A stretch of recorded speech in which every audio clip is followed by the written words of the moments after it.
బీసీలకి రాజకీయ పదవులు, నామినేటెడ్ పదవులు ఇస్తే వాళ్ళు ఎదుగుతారన్నది జగన్మోహన్ రెడ్డి ఆలోచన అయితే, వాళ్ళకి ఆర్థిక వ్యవస్థకి ఉపయోగపడేటటువంటి పనులు చేస్తే బెటర్ అన్నది చంద్రబాబు ఆలోచన.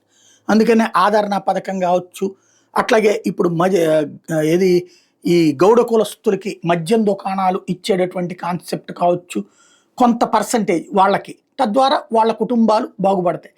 అట్లాగే ఇప్పుడు వడ్డెర్లకి కంకర క్వారీ లీజులు ఇవ్వడానికి రెడీ అవుతున్నారు. ఇప్పుడు ఏవైతే కంకరకు సంబంధించినటువంటి లీజులన్నిట్లో అప్లై చేసుకోండి, మేము ఈ ప్రాంతంలో సాధారణ ప్రజలు అప్లై చేసుకున్న వడ్డెర్లకే ఫస్ట్ ప్రయారిటీ ఇస్తాము, వాళ్ళకే ఇచ్చేస్తామని చెప్పారు. అయితే వడ్డెర్ సొసైటీలకు కేటాయించే లీజుల్లో తవ్వి తరలించే రోడ్డు మెటలు, పలక, క్యూబ్స్, కెర్ప్స్ని గనుల శాఖ వసూలు చేసే సేనరేజ్లో ప్రభుత్వం 50% రాయితీ ఇస్తుంది. రాష్ట్రంలో 371 వడ్డెర్ సొసైటీలు ఉన్నాయి. అత్యధికంగా చిత్తూరు జిల్లాలో 140, ఆ తర్వాత పల్నాడులో 72, తిరుపతిలో 47, నంద్యాల జిల్లాలో 37 సొసైటీలు ఉన్నాయి. ఎన్టీఆర్, గుంటూరు, ప్రకాశం, అన్నమయ్య, సత్యసాయి తదితర జిల్లాలో కూడా కొన్ని సొసైటీలు ఉన్నాయి. వాటన్నింటికి లీజులు కేటాయింపులో ప్రాధాన్యం ఇవ్వబోతున్నారు.